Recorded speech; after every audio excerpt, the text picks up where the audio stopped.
আমাদের জীবন থেকে প্রতিদিন একটু একটু করে অনেক কিছু হারিয়ে যাচ্ছে। তার মধ্যে অন্যতম হলো কবিতা।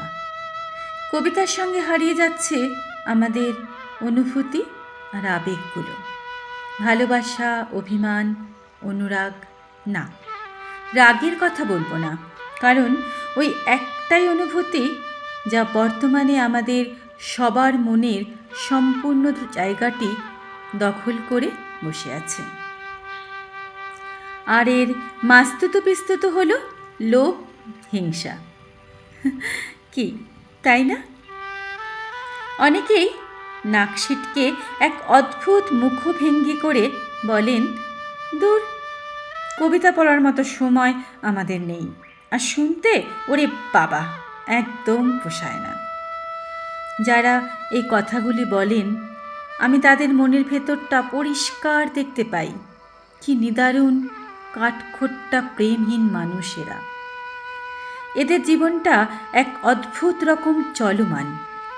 এরা কখনো নির্জনে বসে গাছের পাতায় জল পড়ার শব্দ শোনে না। সবুজ ঘাসের ওপর ছোট্ট ছোট্ট শিশির বিন্দু এরা দেখে না। একটা কচু পাতায় মাঝখানে এক বিন্দু বৃষ্টির জল কেমন টলটল করে, এদের চোখেই পড়ে না। অঝোরে বৃষ্টির শেষে যখন এক আকাশ মেঘ পড়ে থাকে, সেই সময় প্রকৃতি ঘেটু ফুলের সুবাস মেখে বসে থাকে। এরা কি জীবনে কখনো সেই অনুভূতি অনুভব করেছে? এদের থেকে জন্ম নেবে হাজার হাজার প্রেমহীন মানুষ, যারা কখনো বিশাল মাঠের এক পাশ দিয়ে রেলগাড়ি চলে যাওয়ায় আনন্দ খুঁজে পাবে না। শরতের নীল আকাশের নিচে কাশফুল বিছানা দেখে এদের মন ভালো হবে না।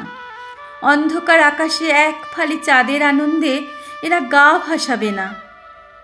হয়তো একদিন এমন একটা প্রজন্ম আসবে যেখানে আর রবীন্দ্রনাথ, সুনীল, শঙ্খ, শেলী এদের কারোর নাম কারোর মনে থাকবে না।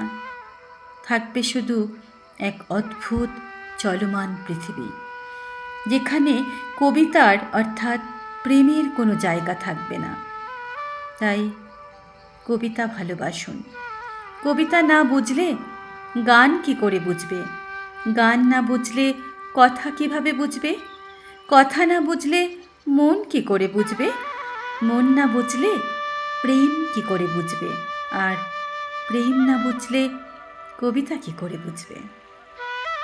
ধন্যবাদ। কলমে অপর্ণা।